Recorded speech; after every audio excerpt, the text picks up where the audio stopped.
cars passed by, but very few of them stopped. But the street vendors sitting by the roadside were not upset by this. They were happy, even if they could sell at least something during the day. Most of them were old ladies, but there was a girl among them. The girl was only about 15 years old, but she was already trying to earn some money. Some might have thought she was replacing her grandmother or her mother, but Christine worked there daily, every day near lunchtime. She walked here with a wheelie bag full of jars, silently laid out the goods, and waited for customers. Other local street vendors did not like her. Not only was the girl taciturn, but she was also their main competitor.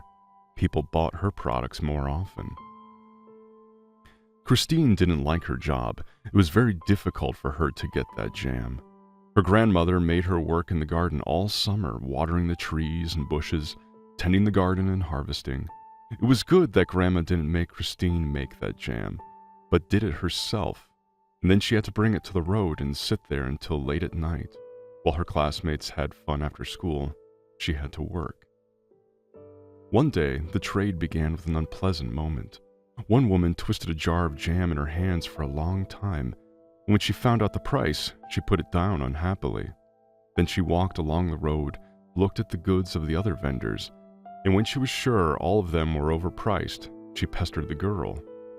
"I heard that someone is purposefully poisoning people with goods like this," she said.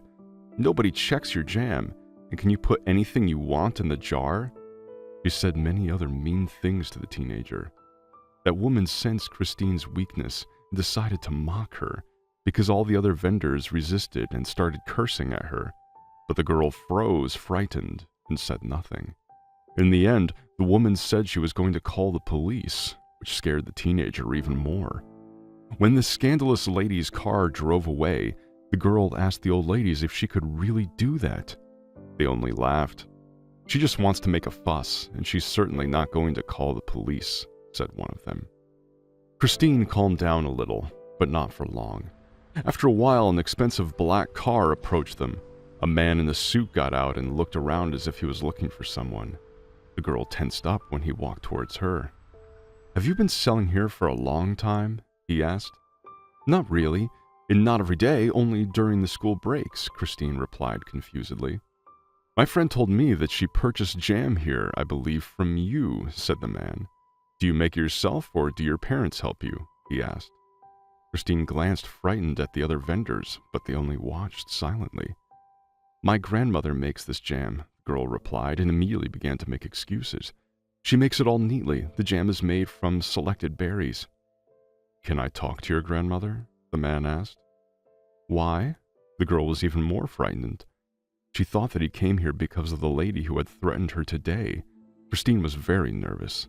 The other vendors started packing up hurriedly, thinking it was an inspection, and while the man was talking to the girl, they packed up their goods and left. Christine was alone on the highway with a man she did not know. She was scared. She realized that she was in trouble. Even if it wasn't an inspection, it might be a maniac. Now he was going to push her into a car, and that was it. No one would ever know where they had taken her, and there's nowhere to run because he'll catch her. And how can she leave the jars here? Her grandmother wouldn't listen to her, but only scold her. Christine hoped the man would get in his car and drive away, but he insisted that the girl should introduce him to her grandmother. Maybe he thought she was a teenager and couldn't be responsible before the law, so he wanted to arrest her grandmother. She told him her grandmother was sick and wouldn't be very happy to see strangers, but the man was adamant. Finally, he said he was willing to buy everything the girl had, but for that, she had to introduce him to her grandmother. He even gave her money. She had no choice, so she agreed. She got in the car, mentally figuring out how she was going to get out of it. If this man was a policeman, then there would be less trouble. Then her grandmother would scold her, but she would stay alive. But if it's a maniac, there's not much choice. She had to escape somehow. The girl grabbed the door handle and decided that she should wait for the right moment to escape from the car. But the man immediately locked the doors and asked her for her address. She pointed the way, and they drove straight to her grandmother's house. At least Christine realized it wasn't a maniac. Soon the car arrived at their house. As soon as Christine opened the door, her grandmother asked from inside the house. "Christine, is that you?" she asked. Why are you home so early? The weather is nice. Don't tell me you sold everything. You just want to avoid work." The granddaughter silently entered the house, followed by the man. Christine trembled with horror. She prepared herself for her grandmother to scold her even more, while her grandmother stared at the visitor in silence. The girl mentally tried to think of what she would say to her grandmother to justify herself, but then she noticed that grandmother was suspiciously quiet. Christine looked apprehensively at the man, who was standing there staring intently at her grandmother. "Well, hello, son," the elderly woman finally spoke up. "So you found me." The granny's hoarse voice trembled. She looked at the man and smiled crookedly. Christine stepped away from the stranger and looked at him thoughtfully. It sounded like some kind of mistake. Did Grandma have a son? She had never talked about it. The elderly woman no longer thought she would ever meet her son again. She didn't want that meeting, and she didn't expect anything good from it. This story began many years ago. She had 2 children, a son and a younger daughter. Her husband educated the son, and he tried to raise him to be a real man, and she gave birth to a daughter for her own sake. She loved her more than anyone else, nurtured and spoiled her, as they could afford it. Her husband made good money, but when Lionel was 16, his father was seriously sick. Realizing he would die soon, he told his wife to divide the money between the 2 children. The woman promised that when the children came of age, she would give each of them half the money. But she was not ready to support the whole family alone, so she began to spend that money slowly. Her daughter was only 13 years old and needed to be supported. But her son was grown up. He could earn his own money. She sent him to college. The boy was clever. He knew how hard it was for his mother, so he did not ask her for anything. He started to work early on. He repaired cars and motorcycles. That was what his father taught him. His mother realized that Lionel was worth something and started demanding money from him. She said it was very difficult for her to support her daughter, as she was still a minor. So he started supporting his mother and sister. When Lionel turned 18, his mother gave him nothing. She only had some money left at that time, but she decided her daughter needed that money much more than Lionel because he could take care of himself. Lionel worked hard and never asked for help. His father had raised a real man and taught him to support his family.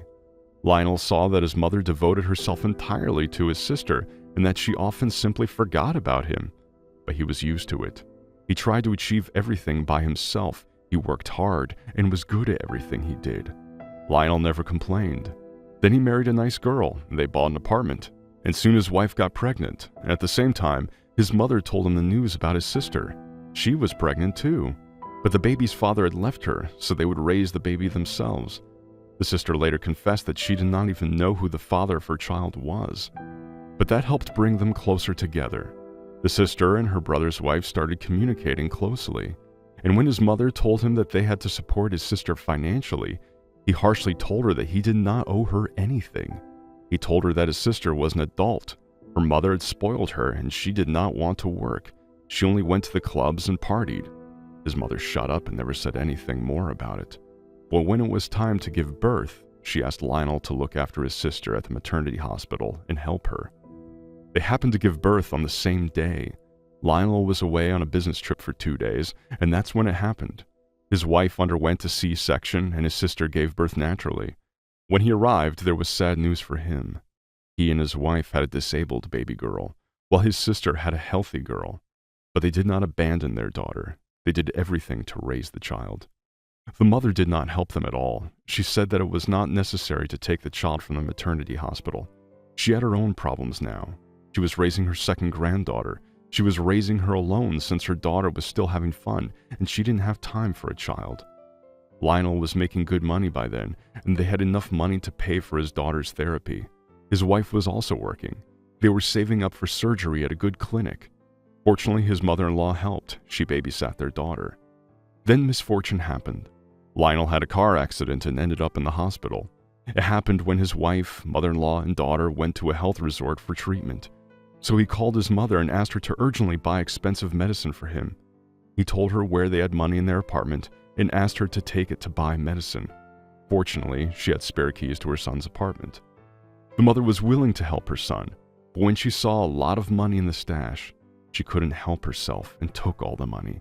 She still brought the medicine to her son to make sure he would not suspect anything right away, and then she quickly sold her apartment while her son was in the hospital, took her daughter and granddaughter, and left for another city. But they quickly ran out of money.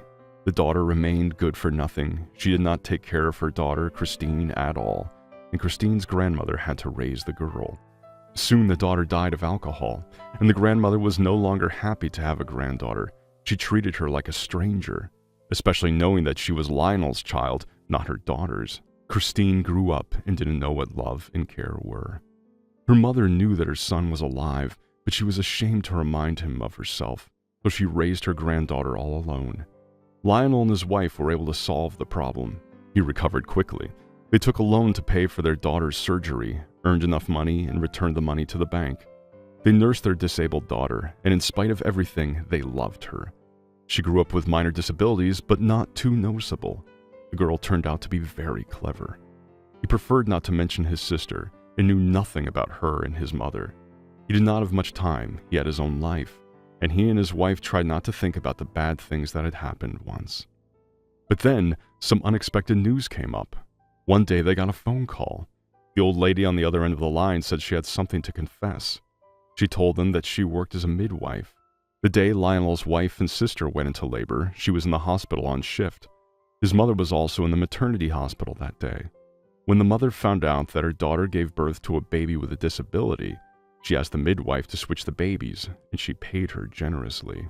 And she agreed. No one noticed the switch. But all these years she felt guilty, and now she is dying. Before she dies, she wants to confess everything and relieve her suffering. It wasn't difficult to find Lionel's phone number. She knew the man and had been following his story her whole life.